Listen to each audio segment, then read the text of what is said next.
ஒரு இஸ்லாமியர்களுக்கு எதிராகவே உருவாக்கப்பட்ட ஒரு தேசிய புலனாய்வு முகாம் தான் என்னுடைய பார்வைக்கு. கான்ட்ரவர்சி ஸ்பீச், பிஜேபியை சேர்ந்தவங்க, ஆர்எஸ்எஸ்ஐ சேர்ந்தவங்க, முஸ்லீம்களே இருக்கக்கூடாது, அவங்களெல்லாம் வெட்டு கொள்ளுங்கன்னு சொல்லி அசாம் முதல்வர் சமீபத்தில் கூட பேசின பேச்சுக்கள் இருக்கு. அவர்கள் மீது கூட என்ஐஏ வழக்கு பதிவு செய்யவில்லை. என்ஐஏ என்ன பண்ண, ஒரு வீட்டில் ரைடுன்னு போறாங்க.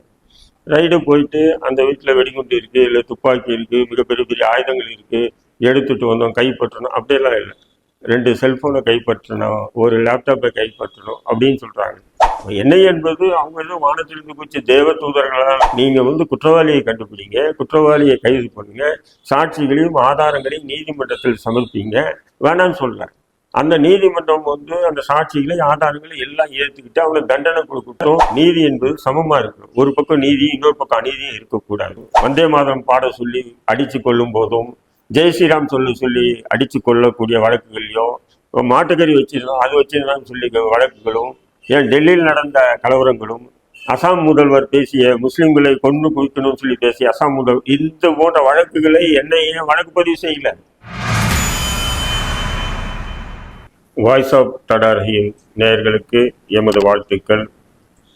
தொடர்ந்து வாய்ஸ் ஆஃப் தடார் ரஹீம் வலைதள தொலைக்காட்சியை பாருங்கள், லைக் பண்ணுங்கள், ஷேர் பண்ணுங்கள், கமெண்ட் பண்ணுங்கள், கண்டிப்பாக சப்ஸ்கிரைப் பண்ணுங்கள். இன்றைக்கி நாம் வாய்ஸ் ஆஃப் தடார் ரஹீம் மூலியமாக பார்க்க போகக்கூடிய விஷயம் என்னவென்றால், என்ஐஏ என்கின்ற தேசிய புலனாய்வு முகமை. இதை பற்றி நாம் ஒரு விரிவாக இந்த வீடியோவில் பேச போகிறோம். குறிப்பாக பார்த்தீங்கன்னா, தேசிய புலனாய்வு முகாமை 2008 பாராளுமன்றத்தால் உருவாக்கப்பட்ட ஒரு புலனாய்வு அமைப்பு தான் இந்த என்ஐஏ என்கின்ற தேசிய புலனாய்வு அமைப்பு. அப்போ காங்கிரஸ் ஆட்சியில் உள்துறை அமைச்சர் ப. சிதம்பரம், தமிழ்நாட்டைச் சேர்ந்த சிதம்பரம் இருக்கும்போது தான் நாடு முழுவதுக்கும் ஒரே மாதிரியான விசாரணை அப்படின்ற அடிப்படையிலும், நாடு முழுவதும் இருக்கக்கூடிய யார் குற்றவாளிகள் பிடிக்கிறதுக்கு ஒரு ஒரு கம்ஃபர்டபுளான ஒரு யூனியனாக ஒரு புலனாய்வு முகாமை உருவாக்கணும்னு சொல்லி திட்டமிட்டு காங்கிரஸ் ஆட்சியில் கொண்டு வரப்பட்டது. அதன் பிறகு பாஜக ஆட்சிக்கு வந்தது. 2019 இதில் சில மாற்றங்களை கொண்டு வந்தாங்க. இப்போ இதை என்கிட்ட தேசிய புலனாய்வு முகாமை நாடு முழுவதும் இப்போ பார்த்தீங்கன்னு சொன்னால் இதனுடைய தலைமையகம் டெல்லியில் இருக்குது. அது மட்டும் இல்லாமல் பல மாநிலங்களில் கிளை தலைமையகமும் இருக்குது. இப்போ உதாரணமாக சொல்லணும்னா பெங்களூரு, கவுகாத்தி, இப்படி கொல்கத்தா, இப்படி பல இடங்கள்லையும் இருக்குது. குறிப்பாக 14 இடங்களில் கிளை தலைமையகங்கள் இருக்குது. குறிப்பாக சென்னையில் பார்த்தீங்கன்னா கடந்த திமுக ஆட்சியில் என்ஐஏ காவல் நிலையம் அமைக்க தமிழக அரசு அனுமதி கொடுத்ததன் அடிப்படையில் சென்னையிலும் இருக்குது இந்த புலனாய்வு முகாமையுடைய கிளை. சுமார் 45 நீதிமன்றங்கள், என்ஐஏ நீதிமன்றங்கள் நாடு முழுவதும் 45 நீதிமன்றங்கள் இருக்கு. அப்போ இந்த தேசிய புலனாய்வு முகமை அப்படின்னும் போது இது சர்வதேச அளவுக்கு யார் யார் தொடர்புல வச்சிருக்காங்க, சர்வதேச இருக்கக்கூடிய வெவ்வேறு நாடுகளில் இருக்கக்கூடிய நபர்கள் இங்கு ஏதாவது தொடர்பு கொள்கிறார்களா, தீவிரவாதத்தில் பயங்கரவாதத்தில் ஈடுபடுகின்றார்களா, அது பிரிவினைவாதமாக இருக்கட்டும், அது மொழி வாரிய தனி மாநிலம் கோரி பிரிவினைவாதமாக இருக்கட்டும், அல்லது தீவிரவாதமாக இருக்கட்டும், அல்லது பயங்கரவாதமாக இருக்கட்டும், இதேமாரி இருக்கக்கூடிய நபர்களை கண்காணித்து இவர்களை கைது செய்து நீதிமன்றத்தில் விரைவாக தண்டனை வாங்கி கொடுப்பது தான் இந்த என்ஐஏவுடைய திட்டம். ஆனால் இப்போ 2019 திருத்தம் கொண்டு வந்த பிறகு இது முழுக்க என்னுடைய பார்வையில் ஒரு இஸ்லாமியர்களுக்கு எதிராகவே உருவாக்கப்பட்ட ஒரு தேசிய புலனாய்வு முகாமை தான் என்னுடைய பார்வைக்கு தெரியும். ஏன்னா நாடு முழுவதும் பல பிரச்சனைகள் நடந்துட்டு இருக்கு. உதாரணத்துக்கு எடுத்தீங்கன்னா, இஸ்லாமியர்கள் ட்ரெயினில் போகும்போது முஸ்லீம் என்ற ஒரு காரணத்துக்காக அவர் மாட்டுக்கறி வச்சிருந்தாருன்னா அடித்து கொல்லப்பட்ட விஷயமா இருக்கட்டும், ராம ஜெயந்தி அன்னைக்கு பள்ளிவாசலுக்கு முன்னாடி வேலாயுதம் சூலாயுதங்கள் எல்லாம் வச்சுக்கிட்டு போய் பள்ளிவாசலில் உள்ளே பூந்து கத்துறது, அதே நேரத்தில் கோயில் ஊர்வலங்கள்லேயே கலவரத்தை உருவாக்குறது, இப்படி எண்ணற்ற சம்பவங்கள் நாடு முழுக்க பார்த்தீங்கன்னா நிறைய நடந்துகிட்டே வருது. இப்போ அதுக்கெல்லாம் பார்த்தீங்கன்னு சொன்னால் அந்த என்ஐஏ வழக்கு பதிவு செஞ்சு விசாரணை மேற்கொள்வதே இல்லை. அங்கே இருக்கக்கூடிய லோக்கல் போலீஸ் தான் அது ஃபார்மாலிட்டி நாம் காசுன்னு சொல்லி வழக்கு பதிவு செஞ்சு உடனே அது அவர்களை விடுவிக்கிறாங்க. ஆனால் எண்ணெயை வந்து அதுக்கெல்லாம் போகிறதில்லை. பட் அதெல்லாம் வந்து ஒரு நாட்டினுடைய பாதுகாப்பு சம்பந்தமான விஷயத்தில் உள்ளடக்கமா இல்லையான்றது நமக்கு தெரியல. ஏன்னு சொன்னால் எண்ணெய் அந்த விஷயத்துக்கு போகிறதில்லை. அதே நேரத்தில் ஒரு இஸ்லாமியர் வந்து ஏதாவது ஒரு சின்ன குற்றத்தில் ஈடுபட்டால் கூட, இப்போ உதாரணத்துக்கு ஒரு போதை விற்பனையில் ஈடுபட்டிருக்கான்னு வைங்களேன், அவனுடைய சொந்த பொருளாதார பிரச்சனைக்காக அவன் ஈடுபடுறான்னு வைங்க, பொருளாதாரத்தை பெரிய ஆளாகணுன்றதுக்காக. இப்போ அது கூட எண்ணெயை வந்து அவனுக்கு நோட்டம் பிடிச்சி அவன் வந்து உண்மையிலேயே அந்த போதை வஸ்து பணத்தை வந்து அவன் யாருக்கு கொடுத்தான், என்ன கொடுத்தான் அப்படின்ற அளவுக்கெல்லாம் எண்ணெயை வந்து விசாரிக்கிறது. நம்ம வேண்டாம்னு சொல்லலை, விசாரிக்கலாம். பட் அது ரெண்டு தரப்பும் இருக்கணும். அது ஒரு தரப்புக்கு மட்டும் ஒரு புலனாய்வு குழு முகமை என்பதும், ஒரு தரப்புக்கு மட்டும் சுமார் 45 நீதிமன்றங்கள் வந்து முஸ்லிம்களுக்காக வச்சு தண்டனை வழங்கி சிறைக்கு அனுப்புறதும், இந்தியாவில் வந்து சுமார் 14 இடங்களில் வந்து எண்ணெயை தேசிய முகமையை வைத்து கண்காணிப்பது என்பது, இது வந்து இந்தியாவிலேயே வந்து பார்த்தீங்கன்னா ஒரு சிறுபான்மை மக்களுக்கு எதிராக நடத்தக்கூடிய ஒரு மறைமுக போராக தான் இதை பார்க்குறோம். ஏன்னு சொன்னால், குறிப்பாக எண்ணெயை வந்து என்ன பண்ணால், ஒரு வீட்டில் ரைடுன்னு போகிறாங்க. ரைடு போயிட்டு அந்த வீட்டில் வெடிகுண்டு இருக்குது, இல்லை துப்பாக்கி இருக்குது, மிகப்பெரிய பெரிய ஆயுதங்கள் இருக்குது, எடுத்துகிட்டு வந்தோம், கைப்பற்றணும் அப்படியெல்லாம் இல்லை. 2 செல்ஃபோனை கைப்பற்றணும், ஒரு லேப்டாப்பை கைப்பற்றணும் அப்படின்னு சொல்கிறாங்க.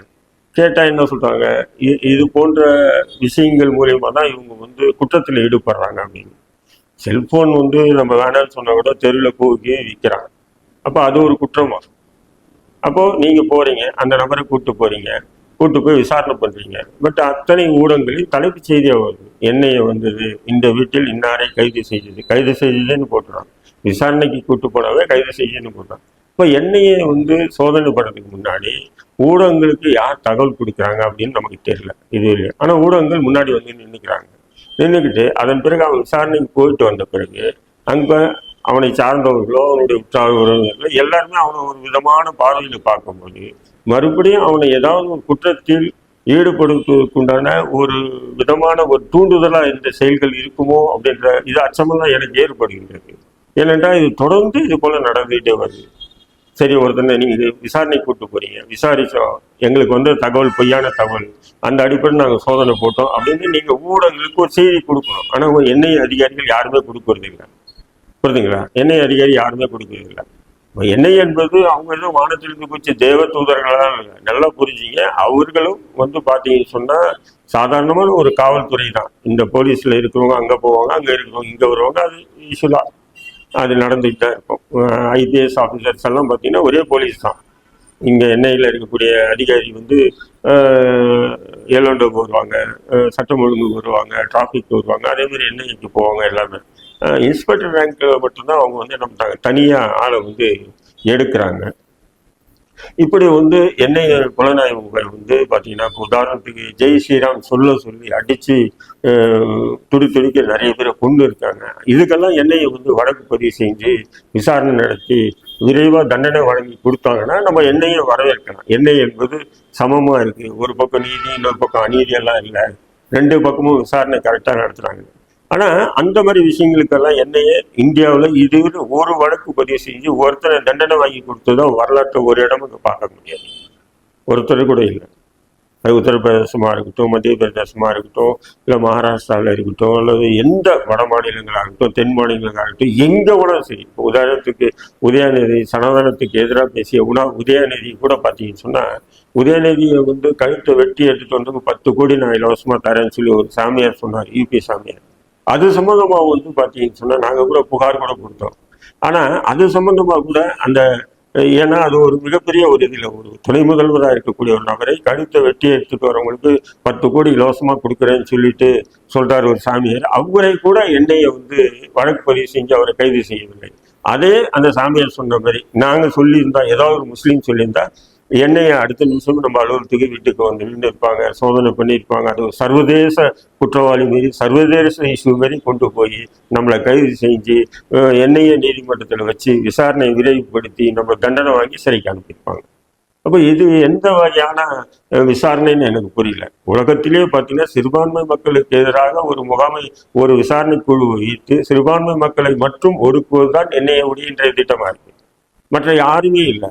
கான்ட்ரவர்சி ஸ்பீச், பிஜேபியை சேர்ந்தவங்க, ஆர்எஸ்எஸ்ஐ சேர்ந்தவங்க, முஸ்லீம்களே இருக்கக்கூடாது, அவங்களெல்லாம் வெட்டு கொள்ளுங்கன்னு சொல்லி அசாம் முதல்வர் சமீபத்தில் கூட பேசின பேச்சுக்கள் இருக்கு. அவர்கள் மீது கூட என்ஐஏ வழக்கு பதிவு செய்யவில்லை. அதே பேச்சு இஸ்லாமியர்கள் யாராவது பேசியிருந்தாங்கன்னா உடனே வழக்கு பதிவு செஞ்சு அவர்களை நீதிமன்றத்தில் நிறுத்தி தண்டனை வாங்கி கொடுக்குறாங்க.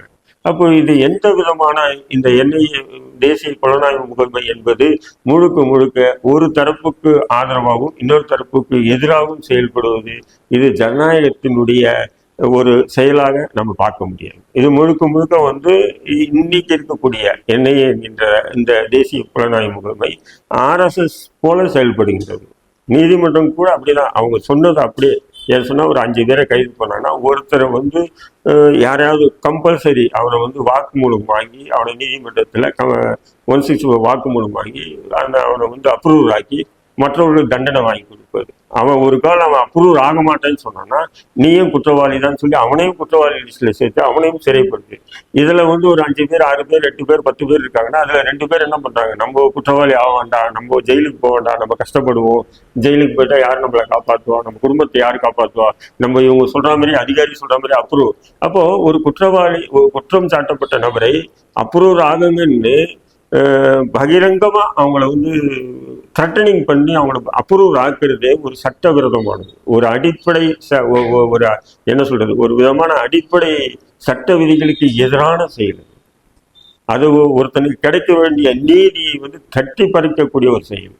நீங்க குற்றவாளியை கண்டுபிடிங்க, குற்றவாளியை கைது பண்ணுங்க, சாட்சிகளையும் ஆதாரங்களையும் நீதிமன்றத்தில் சமர்ப்பிங்க, வேணான்னு சொல்றேன். அந்த நீதிமன்றம் அந்த சாட்சிகளை ஆதாரங்களை எல்லாம் ஏற்றுக்கிட்டு அவங்க தண்டனை கொடுக்கட்டும், அது வேற விஷயம். ஆனா இருக்கக்கூடிய நீங்க கைது செய்யக்கூடிய நபர்களையும் ஒருத்தர் 2 பேரையும் அப்ரூவ்னு சொல்லிட்டு நீங்க ஆக்குறீங்கன்னு சொன்னா, அப்போ இதே மாதிரி நிலை மற்ற எல்லா வழக்குலையும் நீங்க செஞ்சீங்கன்னா இதை நம்ம பெருசா பேச வேண்டியது இல்லை. குறிப்பா பாத்தீங்கன்னா தொடர்ந்து என்ஐஏ வழக்குகளும் என்ஐஏ நீதிமன்றத்தில் நிறுத்தப்படக்கூடிய வழக்குகளுக்கே இதே மாதிரி நடந்துட்டு வருது. அப்ப நீங்க ஒரு புலனாய்வு அதிகாரிகள், நீங்க உங்ககிட்ட ஃபிங்கர் பிரிண்ட்ல இந்தியா முழுக்க எங்க இருக்கக்கூடிய தகவல்களை உங்களால எடுக்க முடியும்.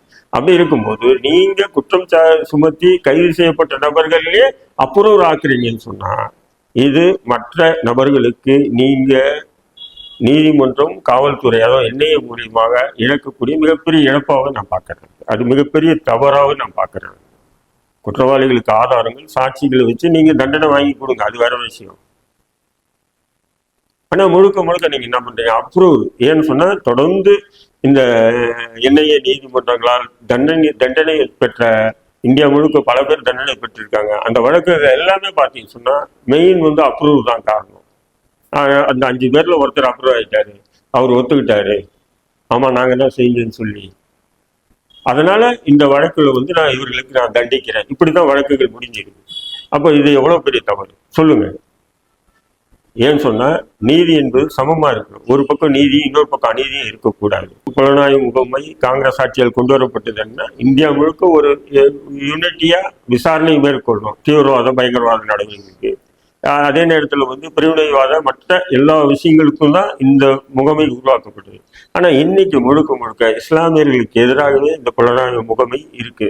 உதாரணத்துக்கு எடுத்தீங்க, இளைஞர்கள் ஆர்வ கோளாறு, இந்த கூகுள்ல போய் சர்ச் பண்றது என்னன்னு, இந்த வெளிநாட்டில் இருக்கக்கூடிய ஏதோ ஒன்று சர்ச் பண்ண, அப்போ இது இவங்க சர்ச் பண்ண என்ன ஆகுதுன்னு சொன்னா இந்த தகவல் அவங்களுக்கு போயிடுது. ஏன்னா எப்பவுமே கூகுள்ல நீங்க ஒன்று சர்ச் பண்ணீங்கன்னா தொடர்ந்து அதை பத்தியே வரும், அதை பத்தியே பார்ப்போம் நம்ம.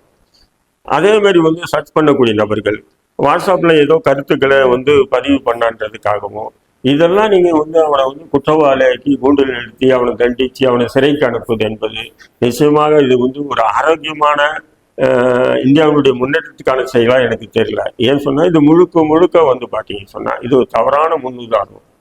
நீங்க என்னையே இந்த மாதிரி 5 பேர்ல 6 பேர்ல ஒருத்தரை அப்ரூவ் ஆக்கி அவர்களை தண்டனை வாங்கி கொடுக்குவது என்பது இது சட்ட விரோதமான ஒரு செயலாக நான் பார்க்கிறேன். தொடர்ந்து என்ஐஏ என்கின்ற விசாரணை முகமை நடுநிலையா நடந்துங்க. முஸ்லிம்கள் மீது மட்டும் வழக்கு போடணும், முஸ்லீம் இல்லைன்னா ஓப்பனா டிக்ளேர் பண்ணுங்க.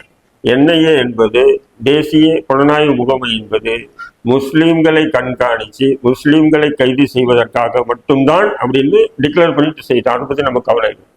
ஆனால் அப்படி டிக்ளேர் இல்லை, பொதுவாக தான் சொல்லியிருக்கு. ஆனால் பொதுவாக யாரையும் கைது பண்ணுறது இல்லை. முழுக்க முழுக்க முஸ்லீம்களை கைது பண்ணுறது, முஸ்லீம்களை நீதிமன்றத்தை நிறுத்துறது, அவர்களுக்குள்ளாக 2 பேரை ஒருத்தரை அப்ரூவ் ஆக்குறது, அவர்களுக்கு தண்டனை வாங்கி கொடுப்பது.